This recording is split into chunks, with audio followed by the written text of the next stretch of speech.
अस्सलाम वालेकुम नाजरीन, ज़फ़र सईद ज़फ़रनामा के साथ नाजरीन काफ़ी अरसे के बाद फिर से मुलाकात हो रही है। फिर से ये सिलसिला शुरू करते हैं। दो तीन चीज़ें जो बहुत ही अहम हैं आज के हवाले से, आज की इस वीडियो के हवाले से, वो मैं शुरू में डिस्कस कर दूं।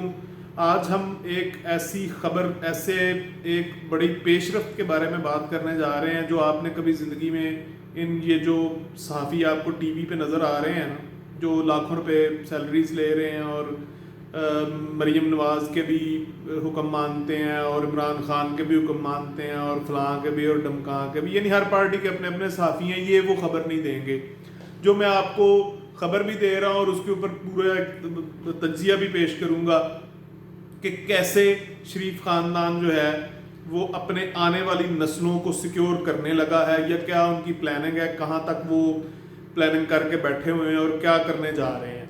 और ये जो टोपी ड्रामा हो रहा है मरियम और चचा शहबाज के दरमियान, इसके हवाले से भी अहम गुफ्तगू होगी।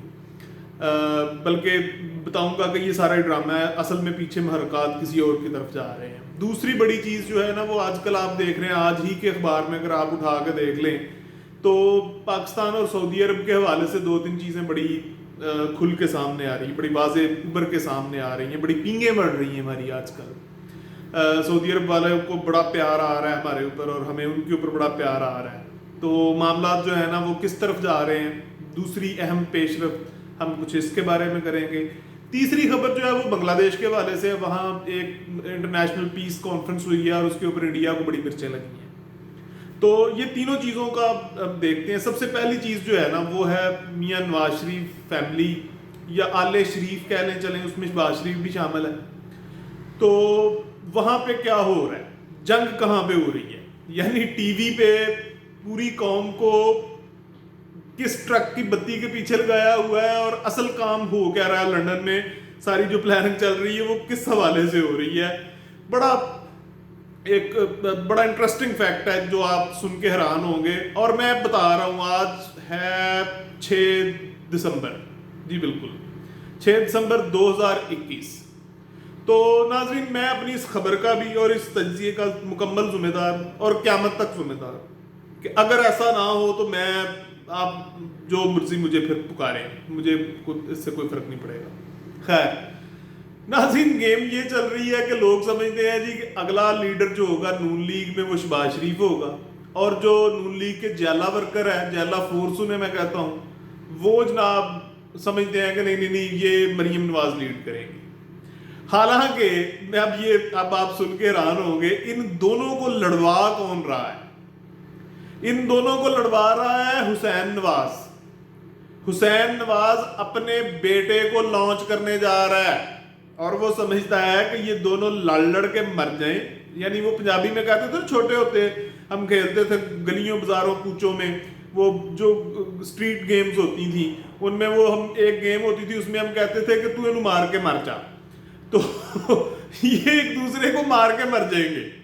मरियम शहबाज को मार के मर जाएगी, शहबाज मरियम को मार के मर जाएगा, और गेम सारी की सारी चले जाएगी हुसैन नवाज के बेटे के पास। हुसैन नवाज का बेटा आजकल मियां नवाज शरीफ की ज़ेरे निगरानी एक सियासी तरबियत हासिल कर रहा है, और वो ममलकत खुदादाद पाकिस्तान की इस गयूर 22 करोड़ अवाम का मुस्तकबिल का लीडर है।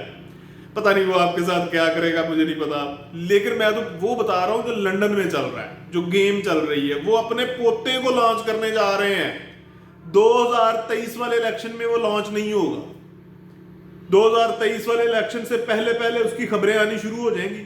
2023 के इलेक्शन के बाद वो फुल फॉर्म में, फुल पेस में, टॉप गियर में अपनी कैंपेन चला रहा होगा, और ये उसकी फुफ्फो मरियम नवाज और उसका छोटा दादा शहबाज शरीफ और उसका छोटा चाचा हमजा शहबाज, ये सारे के सारे उसके पीछे हाथ बांध के खड़े होंगे।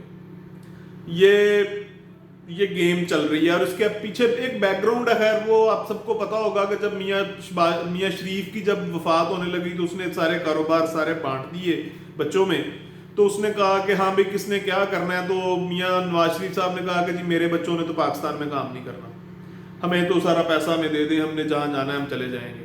تو میاں شریف نے کہا ٹھیک ہے. شہباز شریف سے پوچھا گیا کہ ہاں بھائی تم نے کرنا ہے کہ بیچنے سارا, اس نے کہا نہیں جی نہیں بیچنا کچھ نہیں ہے, میں تو کروں گا. اور وجہ اس کی بھی یہ تھی کہ اس کی بھی اسٹیبلشمنٹ کی تب سے اس کے ساتھ ڈوریاں چل رہی ہیں. اور میاں نواز شریف سمجھتا تھا کہ یار میں نے لڑنا ہے, میرا کبھی بھی کسی وقت پرابلم آ سکتا ہے اس فوج کے ساتھ, تو مجھے انہوں نے چلنے نہیں دینا, لہٰذا وہ چلا گیا لندن میں, سارا پیسہ شفٹ کر گیا. اب اس کے بیٹے نے حساب لگایا کہ یار یہ تو ساری لاٹری ہے, یہاں تو جب جی چاہے اسٹیبلشمنٹ سے صلح کر لو اور اپنے کاروبار تھمکاتے چلو جیسے ہمارا چچا کر رہا ہے, تو کیوں نہ ہم بھی ایسا ہی کریں.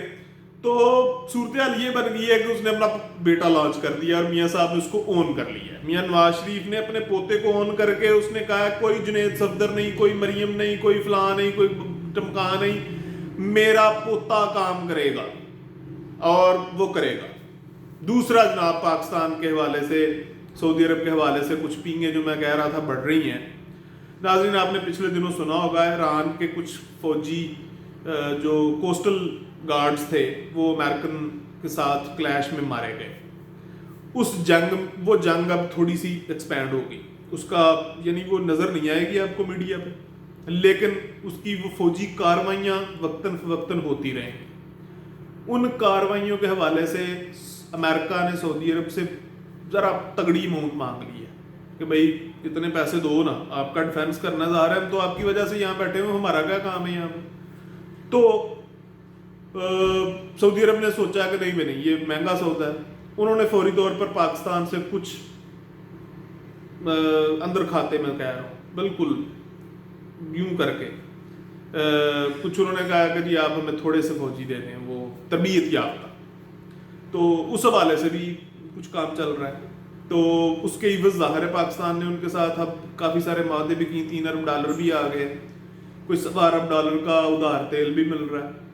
اچھا یہ جو ادھار تیل ہوتا ہے نا پاکستان اور سعودی عرب کا, یہ آپ کو میں ایک فیکٹ بتاؤں, کوئی ڈینائی کرنے والا آیا تو کرے, یہ پاکستان کو واپس نہیں کرنے پڑتے, یہ صرف اوپیک کو بتانا پڑتا ہے, دنیا کو بتائیں, یعنی وہ جو عالمی تنظیم ہے نا آئل کو مانیٹر اور ریگولرائز کرنے کے لیے, ریگولیٹر اتھارٹی ہے جو, یہ صرف اس کو بتانا ہوتا ہے کہ ہم نے ادھار دیا ہوا ہے, آ رہے ہیں پیسے, وہ بعد میں کسی نہ کسی طرح سے ایڈجسٹ کر لیتے ہیں, دیتے ہم کوئی نہیں ہے.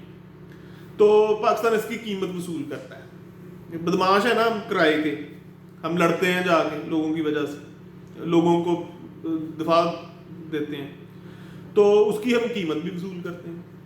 تو ایک یہ بھی گیم چل رہی ہے. تیسری بڑی پیش رفت جو ہوئی وہ بنگلہ دیش میں ہوئی, اس کے اوپر آج ذرا ٹائم تھوڑا ہے, وہ تفصیلاً بات کرنے والی ہے. اس میں انڈیا کو ہم نے پھر سے وہ بازو روڑ دیا ہے, پکڑ لیا ہے. ہماری خارجہ پالیسی میں اچھا کام کیا ہے, میں اس کو اپریشیٹ کروں گا. جو کام انہوں نے اچھا کیا ہے وہ بتانا چاہیے قوم کو کہ انہوں نے اچھا کیا, جو نہیں اچھا کیا وہ نہیں اچھا کیا.